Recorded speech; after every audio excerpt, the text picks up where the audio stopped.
Bonjour et bienvenue sur Radio CSERT, votre rendez-vous quotidien avec l'actualité de la cybersécurité. Je suis Marc-Frédéric Gomez, j'espère que vous allez bien.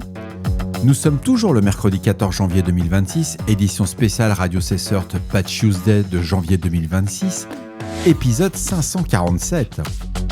La première mise à jour de sécurité Microsoft de 2026 corrige plus d'une centaine de vulnérabilités dans Windows et ses logiciels associés. Au total, on parle entre 112 et 114 failles qui ont été résolues selon les sources, dont 8 classées critiques. Les autres étant jugées importantes, Microsoft signale qu'une de ces vulnérabilités faisait l'objet d'exploits actifs avant même la publication du correctif mensuel. On a une faille déjà exploitée dans Desktop Windows Manager, c'est la CVE 2026-20805. C'est la seule vulnérabilité exploitée activement ce mois-ci qui correspond à une fuite d'informations dans le Desktop Windows Manager, le DWM.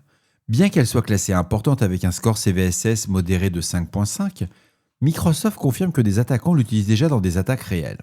Cette faille permet à un utilisateur local authentifié d'obtenir des informations sensibles en mémoire, notamment l'adresse d'une section mémoire ALPC, en abusant du gestionnaire de fenêtres de Windows. Des chercheurs soulignent que ce type de fuite peut servir à contourner des protections comme l'ACLR, c'est le Address Space Layout Randomization, ou c'est ce qu'on appelle la randomisation de l'espace d'adressage, si on voudrait le faire en bon français. En préparant le terrain pour une seconde vulnérabilité d'exécution de code, Microsoft n'a pas divulgué de détails sur la manière dont cette faille était exploitée, ni sur les acteurs derrière son exploitation. Rendant l'application du patch d'autant plus essentielle, l'agence américaine, la CISA, a d'ailleurs ajouté cette référence à son catalogue des vulnérabilités exploitées, exigeant sa correction d'ici le 3 février 2026 pour les agences fédérales et les entreprises américaines dépendant de la CISA. Notons que cette vulnérabilité touche toutes les versions de Windows actuellement supportées, y compris celles en support étendu, donc on parle bien de Windows 10, ce qui élargit sa portée potentielle, et les experts conseillent de ne pas se fier à son étiquette de sévérité importante ni à son score CVSS relativement bas. En pratique, cette zero day doit être traitée comme une menace sévère compte tenu de son exploitation active confirmée. C'est clair. On doit pas réfléchir. On patch, c'est sérieux.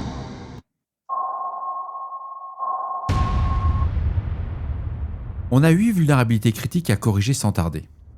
La mise à jour de janvier comprend donc ces 8 vulnérabilités critiques. Parmi elles, il y en a 6 qui permettent l'exécution de code à distance, les fameuses RCE, 2 élévations de privilèges locaux, et Microsoft indique qu'aucune de ces failles critiques n'était connue publiquement ou exploitée avant la publication des correctifs. Néanmoins, leur gravité justifie une priorité de déploiement élevée. Alors si on parle des failles RCE dans la suite Office, on a plusieurs vulnérabilités critiques affectant Microsoft Office, Word et Excel. Par exemple, la CVE 2026-20952 et la CVE 2026-20953 sont 2 RCE dues à des erreurs de gestion de mémoire de type Use After Free dans Microsoft Office. Un attaquant pourrait exécuter du code malveillant si l'utilisateur ouvre un fichier piégé ou même en affichant un document piégé dans le volet de prévisualisation de Outlook. De même, Excel comporte des failles critiques. On a deux CVE, la 20955 et la 20957, pouvant être exploitées via des classeurs spécialement conçus. Microsoft a attribué à ces bugs des scores CVSS de 7.5 à 8.4, indiquant un impact sérieux bien qu'il soit considéré comme moins susceptible d'être exploité immédiatement. On a les services Windows. Le composant LSASS, le Local Security Authority Subsystem Services, est affecté par une RCE critique. C'est la CVE 2026-20854 qui pourrait permettre à un attaquant authentifié d'exécuter du code à distance sur la machine, sans nécessité de privilège administrateur. Par ailleurs, une vulnérabilité critique d'élévation de privilèges touche le composant graphique de Windows, c'est la CVE 2026-20822, exploitant un bug de type Use After Free, elle pourrait donner à un attaquant des droits système sur le système affecté à condition de remporter une condition de compétition lors de l'exploitation. Si on regarde au niveau de la sécurité du système, on a une autre faille concernant la fonctionnalité de sécurité basée sur la virtualisation de Windows. C'est le fameux Windows Virtualization Based Security Enclave, le fameux VBS. Cette vulnérabilité, la CVE 2026-20876, causée par un dépassement de tampons dans le tas, c'est ce qu'on appelle un heap overflow, peut permettre à un attaquant local d'élever ses privilèges jusqu'au niveau de confiance virtuelle VTL2, le Virtual Trust Level 2. Cela revient à briser une des barrières de sécurité les plus protégées du système, ouvrant la voie à une persistance profonde et à une évasion des mécanismes de défense. Bien que son exploitation nécessite déjà un accès privilégié sur la machine cible, son impact potentiel sur l'intégrité du système rend son correctif tout aussi essentiel. J'insiste. Il faut patcher. Dans les autres vulnérabilités notables et sans doute probables, on a en plus de ces failles critiques, plusieurs vulnérabilités classées importantes qui retiennent vraiment l'attention. Car Microsoft les considère comme plus susceptibles d'être exploités, ce qu'on appelle des exploitation more likely. Si des exploits venaient à être développés, il s'agit notamment de failles d'élévation de privilèges dans des composants variés du système, le programme d'installation de Windows Installer, le service de rapport d'erreur de Windows, ce qu'on appelle le WER, le pilote du système de fichiers transactionnels, le CLFS, le service de routage et d'accès distant, le Remote RAS, ainsi que dans le pilote Windows AFD, Auxiliary Function Driver for WinSock, et même une faille distincte dans le Desktop Windows Manager. 2 vulnérabilités impliquant le système de fichiers NTFS sont également jugées plus à risque.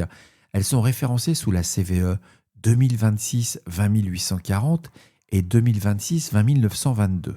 Car pouvant mener à l'exécution de code à distance via des images de disques malveillantes, et bien qu'aucune exploitation publique de ces failles n'ait été signalée ce jour, il est prudent de les corriger rapidement compte tenu du risque accru estimé. Là, c'est un petit point que je vais rajouter par rapport à la préparation de l'article. Il faut voir que les attaquants, les cybercriminels, ils ont eu accès maintenant. Ils savent où il y a des points faibles, ils voient les CVE. Et aujourd'hui, avec les IA génératives de code, il n'y a rien de plus facile que de générer du code d'exploitation pour permettre d'utiliser ces vulnérabilités. Tout le monde ne va pas patcher demain matin, tout le monde ne va pas patcher, entre guillemets, dans la journée. Mais je vous recommande fortement de le faire parce que les attaquants, tous les systèmes exposés, ça va manger quand même. Alors la mise à jour qui corrige également une vulnérabilité de contournement de fonctions de sécurité, ce qu'on appelle un Security Feature Bypass, dans le mécanisme de Secure Boot de Windows, c'est la CVE 2026-21265. Cette faille pourrait permettre à un attaquant de passer outre une mesure cruciale qui garantit que seuls des composants de démarrage légitimes et signés se chargent lors du boot, empêchant normalement l'exécution de malware au lancement du système. J'ai regardé, c'est juste une tuerie. Microsoft a annoncé en novembre 2025 qu'il expirerait en 2026 3 anciens certificats liés à Secure Boot qui datent de 2011 quand même. Donc les certificats, ils ont quelques années comme on dit. Et a exhorté les utilisateurs à passer au nouveau certificat de 2023 correspondant avant à ces échéances. En effet, à partir de juin 2026, les machines n'ayant pas appliqué ces nouveaux certificats ne pourront plus démarrer de manière sécurisée, ni recevoir certaines mises à jour de sécurité du boot. Il est donc crucial d'anticiper certaines mises à jour de sécurité du boot, d'anticiper ces changements, et les administrateurs sont invités à mettre à jour les firmware, UEFI et BIOS, ainsi que les certificats de confiance avant l'expiration. En suivant scrupuleusement les recommandations de Microsoft pour éviter tout risque d'appareil non bootable suite à une mise à jour incorrecte. Alors je sais déjà que ça fonctionne sur du Dell, sur du HP, il y a du Lenovo aussi que ça fonctionne très bien. Il faut voir si sur vos cartes no-name ou si vous avez des cartes chinoises, s'il y a des mises à jour, il faut les mettre. Je vous recommande, c'est vraiment hyper utile. Alors, on continue, ça serait trop simple si ça finirait maintenant. Microsoft en a profité également de ce patch Tuesday pour éliminer des composants hérités vulnérables. C'est ce qu'on appelle les vieilles boosts qui servent plus à rien aujourd'hui, mais qu'on aime bien avoir quand même par rapport à du legacy.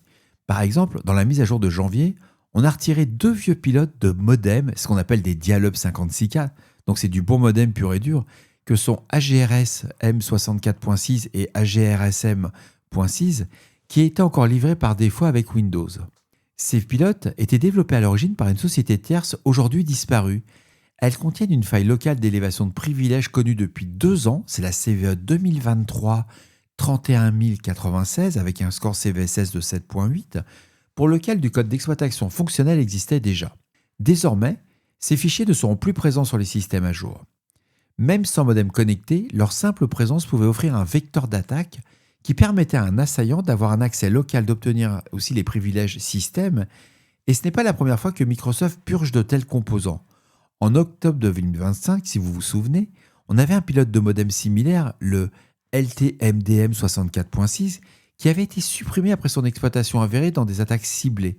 C'était au moment des CVE 2025 24990.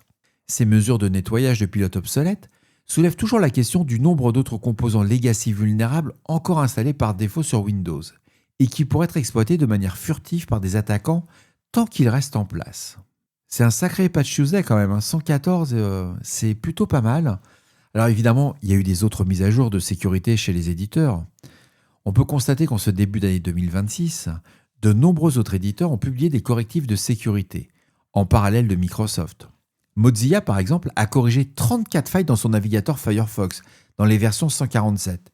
Et dans Firefox ESR, dont 2 zero day qui étaient activement exploités sous la CVE 2026 891 et 892, Google a de son côté déployé une mise à jour de Chrome et de Edge basée sur Chromium, incluant la correction d'une vulnérabilité critique dans le composant WebView pour Android, c'est la CVE 2026 628, Adobe, Cisco, IBM, SAP, Oracle, ainsi qu'une longue liste d'autres fournisseurs, que ce soit AMD, Asus, Dell, HP, Lenovo, Qualcomm, et de distributions Linux, on a du Alma Linux, du Debian, du Red Hat, de l'Ubuntu et bien d'autres, qui ont aussi également publié des bulletins de sécurité en janvier. Il est recommandé aux administrateurs et aux utilisateurs avancés de surveiller attentivement ces avis et d'appliquer sans délai les correctifs disponibles afin de protéger l'ensemble de leur système logiciel. J'en profite qu'on est sur les autres éditeurs. Est-ce que ça vous intéresserait que je fasse des épisodes en plus sur par exemple le patch sous Linux ? Parce que c'est vrai que quand on a l'habitude de faire de l'apt-get update, upgrade, etc., on se dit, bon ok, je mets à jour tel patch, mais est-ce qu'on sait forcément sur quoi on corrige ? Combien d'administrateurs système sur les systèmes Linux disent, quand je fais un apt-get update, upgrade, je sais exactement quels sont les packages et pour quelles raisons je les ai fait au niveau sécuritaire. Ah, ça serait intéressant. Et voilà, cet épisode spécial Patch Tuesday se termine. Je l'ai fait assez court, 12 minutes, je trouve qu'on est plutôt pas mal. J'espère qu'il vous apportera des informations claires et utiles. Je me suis appuyé sur 2 sources, Krebs on Security et Talos. Il y en a d'autres, il y a Blipping, il y a évidemment le site de Microsoft. Mais là, on a déjà une bonne analyse. N'hésitez pas à me faire vos retours sur le répondeur de Radio CSERT au 07 68 72 20 09 ou sur la boîte mail radiocessort@gmail.com. On se retrouve demain pour un nouvel épisode. D'ici là, on ne réfléchit pas, on applique le patch Tuesday. Moi, c'est déjà fait. À titre perso, c'est facile. Je vous embrasse très fort et je vous souhaite une très belle fin de journée, une très belle nuit, parce que l'heure que j'enregistre, là, il est 23h15. Et pour ceux qui m'écouteront, profitez-en. J'espère que je vous ai pas trop saoulé avec toutes ces CVE. Au revoir.